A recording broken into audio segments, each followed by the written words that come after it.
you very much, Governor Dean. Our next speaker was the former governor of Pennsylvania and the first Secretary of Homeland Security in the immediate aftermath of 9/11. Please welcome Governor Tom Ray.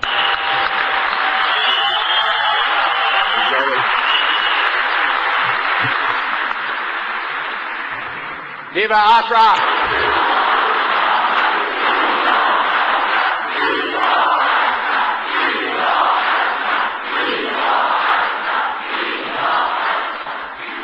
Mrs. Rajavi, it is a great pleasure and a privilege not only to join you in the leadership of the MEK, but the distinguished group of international citizens who are joined in common effort and in common cause to support you in your efforts for the residents of Camp Ashraf.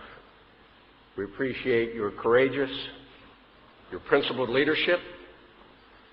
We stand with you on your call to perhaps even replace the United Nations as a spokesperson for the residents of Camp Ashraf. They are a fine interlocutor, but no one can better speak to the aspirations and the goals and the needs of the residents than you, Mrs. Rajavi. So,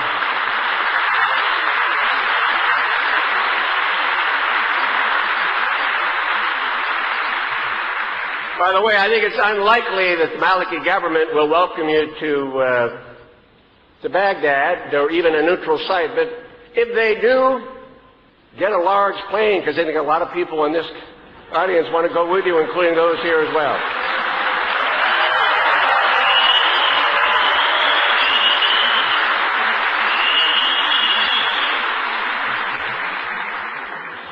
Ladies and gentlemen, years from now, I suspect that historians from around the world will take a look at what has transpired over the previous 25 or 30 years at Camp Ashraf in Iran, and they're going to write a book about the MEK, about the democratic Iranian opposition, about the intrepid, courageous residents of Camp Ashraf. Many of the members of the panel here have actually witnessed some of those chapters that have probably already been written in the minds of observers for the past 15 or 20 years. Some of us are just recent observers. Some of us are just recent participants. So there have been a few chapters that have been written that, sadly, a few chapters remain. And I think we gather here today, as we've gathered for the past year, and will continue to gather to achieve a regime change in Iran, to replace the mullahs and Ahmadinejad with elected representatives of the people of Iran.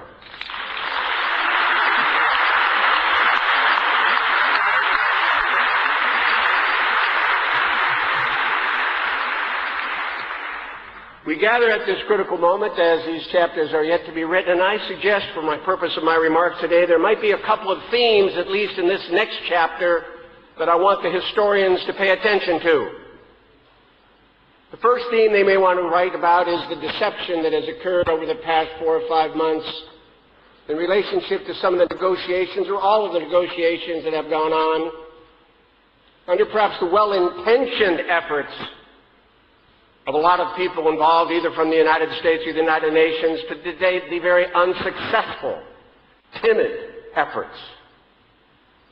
The deception I speak of begins with the notion, at least I think many of us who have been on these conference calls and in communication with your leadership at the MEK have been under the impression that once that artificial deadline was established, the UN Special Envoy was announced, that there would be a legitimate effort to negotiate a mutually satisfactory agreement between the leadership of the MEK and the United Nations and the Iraqi government to provide for the safety and security of the residents of the camp. That was the impression that was given. Many of us felt there would be shuttle diplomacy back and forth.